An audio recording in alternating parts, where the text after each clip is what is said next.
सरकार की तरफ से इस यात्रा को रोकने की एक कोशिश थी, स्टंट था, जो एक ही दिन में फेल हो गया। सरकार ने अपने जो है धनुष बाण रख दिए हैं अब। एक वर्ग विशेष के खिलाफ बात करता है और प्रधानमंत्री चुप रहते हैं, उनकी पार्टी के अध्यक्ष चुप रहते हैं, तो ज़ाहिर-सी बात है यही माना जाएगा कि संरक्षण हासिल है।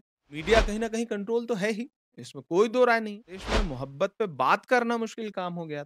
लोकतंत्र का चौथा स्तंभ बहुत ही दबाव में है। दबाव से ज़्यादा मैं ये कहूँ कि उसने सरेंडर कर दी और जनता के बीच में जब उनकी क्रेडिबिलिटी, विश्वसनीयता खोती जा रही है, ये लोकतंत्र के लिए अच्छी बात नहीं है। सरकार से सवाल पूछिए कि पेट्रोल, डीज़ल, गैस सीएनजी सब आप महँगी करते जा रहे हैं, जनता को क्यों लूट रहे हैं आप? आग को पानी का डर बना रहना चाहिए। जनता के लिए इस देश में सरकार होनी चाहिए। सरकार के लिए जनता नहीं होनी चाहिए।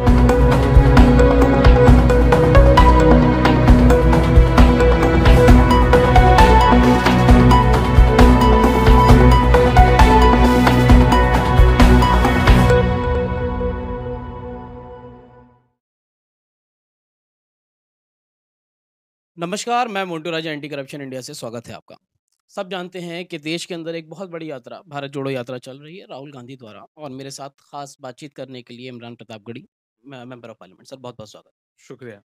तो इमरान जी ये बताएं कि जैसे ये यात्रा चल रही है, इसमें तमाम जो मौजूदा सरकार है, उसने राहुल गांधी कहते हैं कि एक ये मोहब्बत की यात्रा है, भारत जोड़ने की यात्रा है। वहीं जो मौजूदा सरकार है केंद्र में, वो ये कहती है कि कोरोना फैलाया जा रहा है इस यात्रा के द्वारा। कैसे देखते हैं इसको? नहीं, मुझे लगता है कि ये एक सरकार की तरफ से इस यात्रा को रोकने की एक कोशिश थी, स्टंट था, जो एक ही दिन में फेल हो गया और उस दिन के बाद से फिर आज सरकार ने कहना बंद कर दिया है।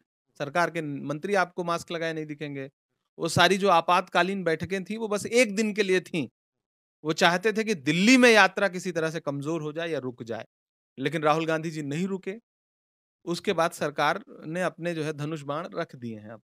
क्योंकि अभी ये भी एक स्टेटमेंट देखा गया है जो बीजेपी के सांसद हैं प्रज्ञा ठाकुर, उनका एक बयान आया है जिसमें तमाम वो पहले भी चर्चा में रही हैं विवादित बयान को लेके और अभी भी एक कम्युनिटी के लिए वो लोग इस तरह के जो बयान है वो देते हैं।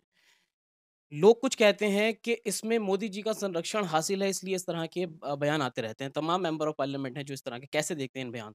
नहीं, ज़ाहिर-सी बात है कि अगर किसी पार्टी का कोई सांसद, संविधान की शपथ लेने वाला सांसद, इस तरह की हिंसा की बात करता है, किसी वर्ग विशेष के खिलाफ बात करता है और प्रधानमंत्री चुप रहते हैं, उनकी पार्टी के अध्यक्ष चुप रहते हैं, तो ज़ाहिर-सी बात है, यही माना जाएगा कि संरक्षण हासिल है।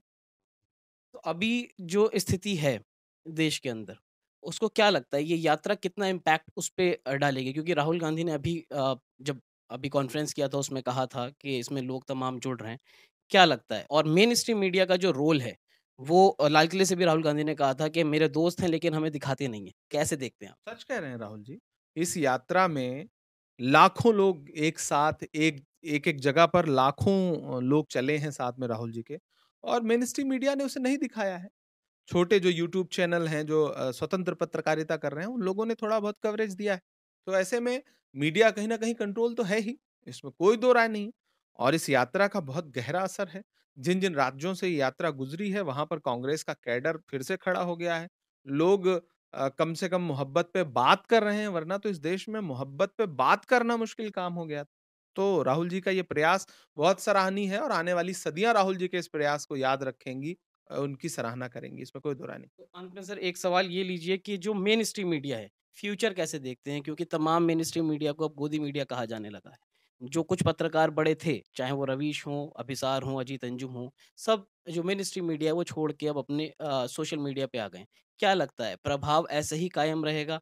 क्योंकि जो खबरें हैं, एक दर्पण कहा जाता था मीडिया को, लेकिन आज उसकी कैसे देखते हैं स्थिति आप? नहीं, ज़ाहिर-सी बात है, लोकतंत्र का चौथा स्तंभ बहुत ही दबाव में है। दबाव से ज़्यादा मैं ये कहूँ कि उसने सरेंडर कर दिया है, आत्मसमर्पण कर दिया है सरकार के सामने और धीरे-धीरे जनता भी आगाह हो रही है। वो समझने लगी है कि ये दबाव में हैं और जनता के बीच में जब उनकी क्रेडिबिलिटी, विश्वसनीयता खोती जा रही है, ये लोकतंत्र के लिए अच्छी बात नहीं है और मीडिया के लिए भी अच्छी बात नहीं है। तो मीडिया को अपना चरित्र बचाना पड़ेगा, अपनी विश्वसनीयता बचानी पड़ेगी। अंत में क्या संदेश आप देना चाहेंगे जनता को, व्यूअर्स को, क्या कहना चाहेंगे संक्षेप में? नहीं, और एक अगर आप ये आज का देश जो माहौल है, देश अगर शायरी के ज़रिए जो है आप 2 देश शब्द कह प्यार पाएँ? से चलेगा, देश न मोहब्बत से चलेगा। नफ़रत की उम्र बहुत छोटी होती है। नफ़रत करने वाले लोग एक दिन थक जाते हैं। तो मैं देश से अनुरोध करूँगा कि हम सबको मिल-जुल के रहना है उसी समाज में। आपके छप्पर में आग लगेगी तो पड़ोसी बुझाने आता है, वो कोई भी हो सकता है, वो हिंदू हो या मुसलमान हो, सिख हो या ईसाई हो। तो ये जो नफ़रत की बात करने वाले नेता हैं, इनका बहिष्कार करिए और अपने मुद्दों पर ध्यान दीजिए। सरकार से सवाल पूछिए कि महँगाई इतनी ज़्यादा क्यों है? सरकार से सवाल पूछिए कि रोज़गार कहाँ है जिसका आप दावा कर रहे थे? सरकार से सवाल पूछिए कि पेट्रोल, डीज़ल, गैस सीएनजी सब आप महँगी करते जा रहे हैं, जनता को क्यों लूट रहे हैं आप? सरकार से सवाल पूछिए। आपने सवाल पूछना बंद कर दिया, सरकार निरंकुश होती चली गई। तो इस निरंकुशता को तोड़िए। आग को पानी का डर बना रहना चाहिए। जनता को ये समझना पड़ेगा कि सरकार अब आपसे डरती नहीं है, जबकि सरकार को जनता से डरना चाहिए। जनता के लिए इस देश में सरकार होनी चाहिए। सरकार के लिए जनता नहीं होनी चाहिए। ये मेरा एक संदेश है और भारत जोड़ो यात्रा कल से प्रवेश कर रही है उत्तर प्रदेश में। लोनी से शुरू होकर के आगे बढ़ेगी, बड़ौद, बागपत होते हुए, शामली होते हुए हरियाणा जाएगी। तो मैं उत्तर प्रदेश के तमाम लोगों से अनुरोध करूँगा कि आइए इस यात्रा में शामिल होइए। किसी पास की कोई ज़रूरत नहीं है, आप ये सोचें कि पास के बिना आप यात्रा में शामिल नहीं हो सकते, ऐसा नहीं है। आइए यात्रा में राहुल जी के साथ चलिए, ताकि आने वाली नस्लों को बता सकिए कि हमने भारत जोड़ने की एक कोशिश हमने भी की थी। बहुत-बहुत थैंक शुक्रिया सर। Thank you. तो ये थे मेरे साथ इमरान प्रतापगढ़। इस पूरी चर्चा में क्या आप सोचते हैं, अपनी राय जो है कमेंट द्वारा हमसे साझा कर सकते हैं। अगली अपडेट के साथ आपके सामने फिर प्रस्तुत होंगे। नमस्कार। सब्सक्राइब करें हमारे YouTube चैनल को और बने रहें हमारे साथ।